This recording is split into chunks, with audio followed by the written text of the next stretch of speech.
Good evening, everyone. My name is William Rees. I'm an ecologist by training, a systems ecologist, and I want to bring a little bit of the skepticism of science to any claim of sustainability and a global overview to our evening's discussions. The context for this evening is that we are in already a state of overshoot. The world, the human community, is currently using even renewable resources approximately 50% faster than they can regenerate in nature. This is clearly unsustainable for very long. We're living by liquidating our assets, by depleting our capital. The primary driver of this is a period in history that we've come to take as the norm. The recent 8 generations of the explosive growth of human population and infrastructure.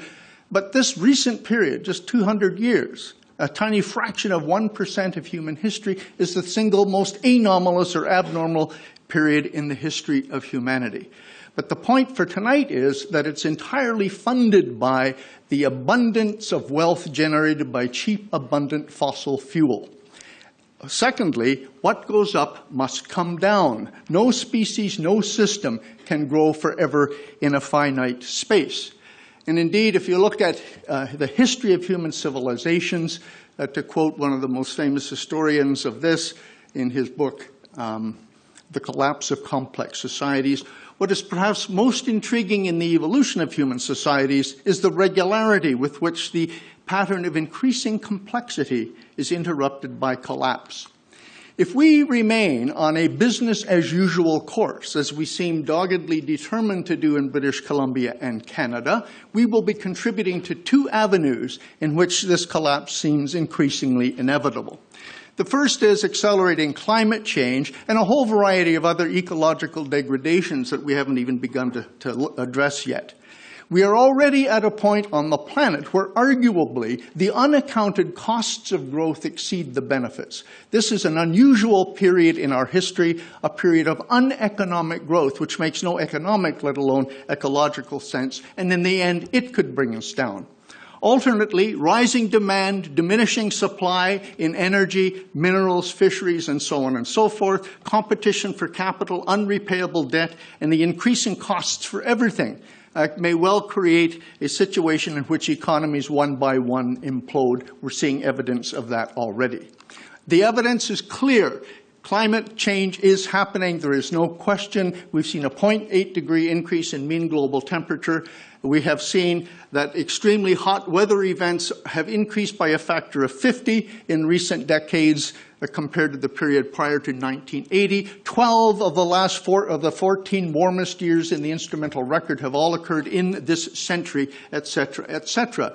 Some would argue, if you recall the curve a moment ago, that temperature increases have leveled off in the last decade. It's not the case. What we're seeing is that decadal changes in ocean circulation are resulting in a much greater heat uptake in the oceans, less so in the atmosphere.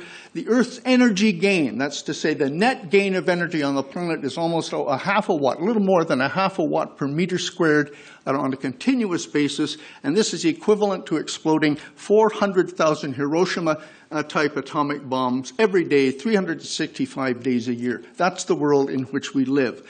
Recent findings turn the screws. We are on track for a 650 parts per million carbon dioxide equivalent increase in atmospheric greenhouse gases. This is equivalent to roughly 4, could be 6 degrees of mean global warming, which would be absolutely catastrophic, displacing hundreds of millions, if not billions of people from coastlines and habitable landscapes that are currently habitable that would be converted to desert. The only way we can turn this around is if OECD countries agree immediately to a 6% reduction per annum in their carbon emissions. Mostly we're increasing, and this would really require a planned economic recession. Even the World Bank is opening up and waking up to this reality. In a recent report, they stated point blank, the projected 4-degree warming simply must not be allowed to occur. Well, what is the history? The history shows that despite the dire warnings of science for many decades, despite the increasing getting on board by major international institutions, fossil fuel use continues to grow continuously. particularly obviously in developing countries. Moreover, most analysts see that fossil fuels will continue to be the energy basis for global civilization for the foreseeable future, so that by 2013, the renewable sources that we're not subsidizing adequately, not allowing to develop and so on, will only constitute about 6% of the energy budget, compared to about less than 3% today. So clearly, we're seeing a situation in which we're simply projecting the existing catastrophic circumstances well into the future. I mentioned the possibility of economic problems as well. Pardon me. These graphs show the state of affairs in conventional energy sources.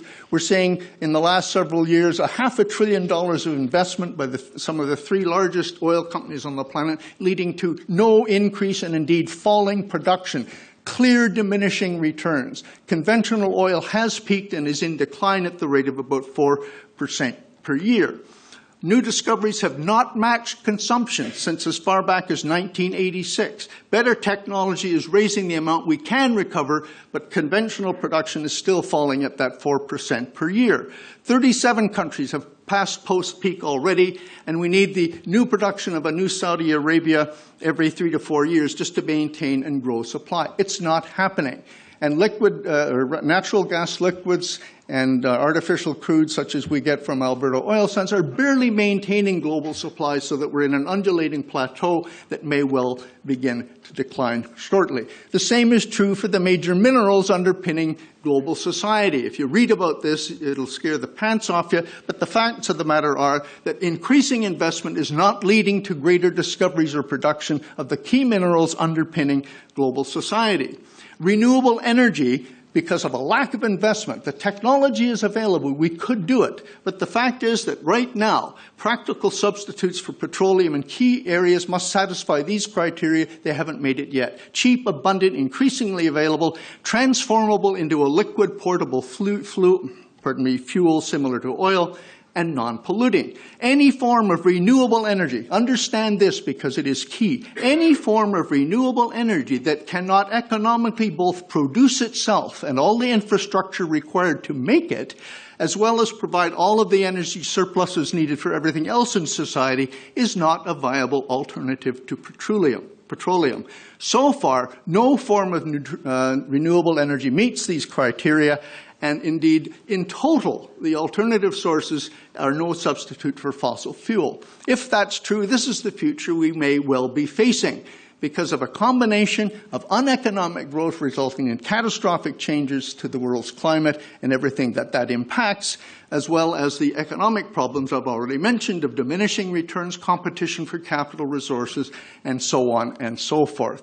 The bottom line, it seems to me, from this global perspective in which Canada is embedded, is quite simple. In coming years, it is highly likely, based on history, current trends, and just about everything the analysts in these domains are telling us, the human enterprise will likely contract. We're on an undulating plateau right now, which may last for a few more years.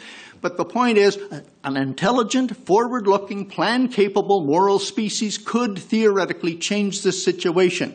We have a choice between business as usual, which risks a chaotic implosion, either imposed by nature or economic upheaval, followed by geopolitical turmoil and resource wars, all of which are out there in miniature at the present time.